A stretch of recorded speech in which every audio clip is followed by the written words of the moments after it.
Other question was that power of meditation మీరేం గమనించారు మీ పేరెంటింగ్లో especially మార్పు రావడానికి? ఎస్, సార్ట్ ఆఫ్ మిరకల్స్ ఉన్నాయి నా లైఫ్లో పేరెంటింగ్ విషయంలోనే. సో మానసికంగా నేను ఎలా అయితే చెప్పాను కదా, పేరెంటింగ్ అలా ఉండడం వలన మానసికంగా ఇద్దరు పిల్లలు ఉన్నారంటే ఒక్కొక్కరు ఒక్కొక్క రకంగా ఉంటారు. సో మా అబ్బాయి కొంచెము హీఈస్ ఇండిపెండెంట్. నా బిహేవియర్ తనకి తెలిసినా కూడా he has his own opinions.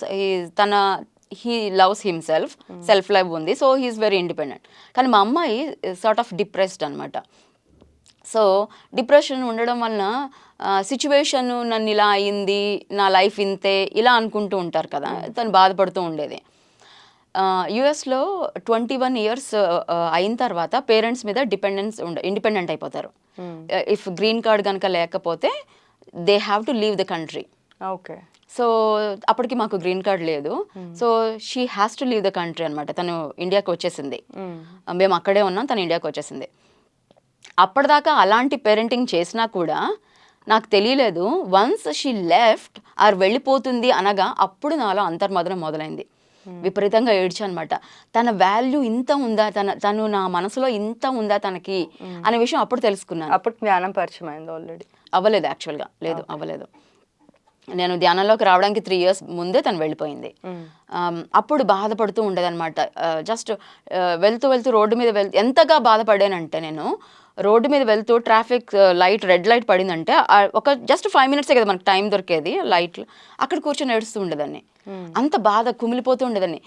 ఎలా అంటే నా కూతుర్ని నేను గట్టిగా హక్ చేసుకోవాలి, కానీ అవకాశం లేదు. ఫిజికల్గా నేనేం టచ్ కూడా చేయలేను.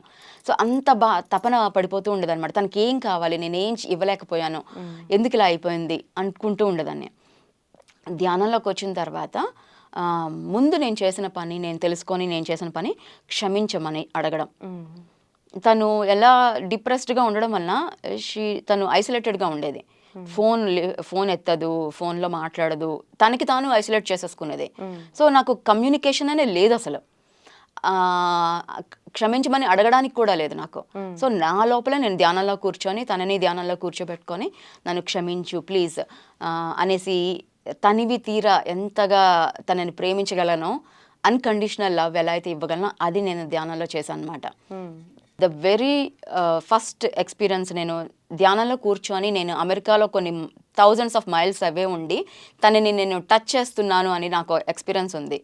ఎలా అంటే డిప్రెస్డ్గా ఉంటుంది, తన సెల్ఫ్ కేర్ తీసుకోదు కాబట్టి డల్గా అలా ఉంటుంది అనమాట. స్కిన్ కూడా డల్గా అలా ఉంటుంది. తనకి పెళ్లి సెటిల్ అయింది. మేము కోవిడ్ టైంలో మేము పెళ్ళికి కూడా వెళ్ళలేని పరిస్థితి, వెళ్ళలేదు మేము. ఆల్రెడీ తనకి మేము లేకుండానే పెళ్ళి కూడా అయిపోయింది. ఓకే.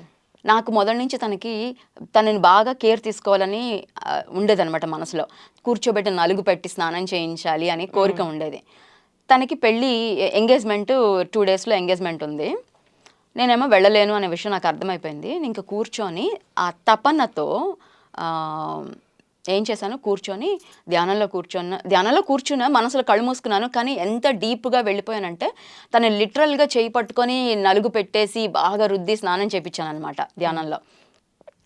యూ డోంట్ బిలీవ్, మరుసటి రోజు నేను వీడియో ఆన్ చేసినప్పుడు, తను వీడియో కాల్ చేసినప్పుడు తన స్కిన్ గ్లో అవుతూ ఉంది. వావ్.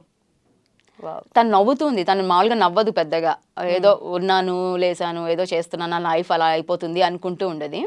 తను లిటరల్లీ నవ్వుతూ చాలా చలాకీగా హ్యాపీగా తిరుగుతూ ఉందన్నమాట. వాళ్ళ ఫ్రెండ్ని కూడా అడిగాను పక్కనే ఉంటే, తను ఈరోజు చాలా డిఫరెంట్గా ఉంది కదా అన్నాను. అంటే అవును మేడం బాగా తిరుగుతుంది అనేసి అనిందనమాట. సో నాకు అది బాగా తెలిసింది అసలు. ఓకే. సో అప్పుడు ఆ రోజు అది జరిగిన తర్వాత నాకు తన నుంచి ఉండే నాకు ఆ దూరం తగ్గిపోయింది. నా మానసికంగా నేను తనకి దగ్గర అనమాట. ఈవెన్ తను నాకు దగ్గర అయినా అవ్వకపోయినా ముందు నాకు తను దూరంగా లేదు అని నేను నమ్మాను. అట్లాగే ఇంకొక విషయం కూడా తెలుసుకున్నాను. సోల్ లెవెల్లో పేరెంట్స్ కనుక పిల్లలకి దూరంగా ఉంటే మనం నిద్రపోయేటప్పుడు మన సోల్స్ వెళ్ళి వాళ్ళని చూసుకుంటారంట.